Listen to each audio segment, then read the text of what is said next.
ঈদুল আজহা মানে কুরবানির গোশত ভাগাভাগির মাধ্যমে ঈদের আনন্দের মাত্রাকে বাড়িয়ে তোলা। তাই তো আশ্রয়কেন্দ্রের শিশুদের ঈদ কেমন কেটেছে তা জানতে ছুটে যাওয়া।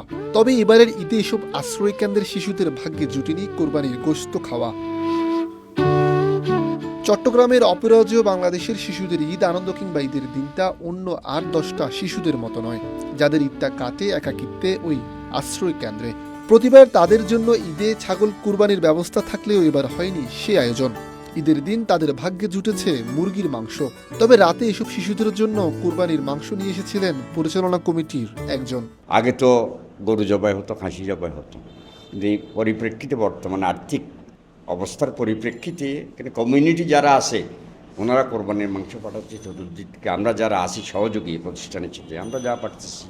বাকি জিনিসটা জিনাতা আরা বেগম অ্যাকচুয়ালি বলতে গেলে উনি একজনের উপর নির্ভর করে এই প্রতিষ্ঠানটা বেঁচে আছে। ঠিক আছে, একটু কম হয়েছে, বাচ্চারা খাওয়া দাওয়া করছে এই আর কি। ধরেন সকালের দিকে খাই নাই আর কি, তখন আবার দাদা যখন নিয়ে আসছে এরপরে ওদের খাওয়া হয়েছে আর কি। এই ঈদে জামা জুতো অ্যাক্সেসরিজের ডিসকাউন্ট।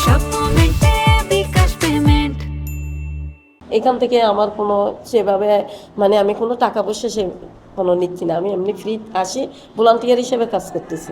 শুধু ঈদের দিন নয়, পৃষ্ঠপোষকতা কিংবা সরকারি সহায়তার অভাবে এইসব শিশুদের কপালে ৩ বেলা খাবার জোটানো যেন কষ্টসাধ্য ব্যাপার।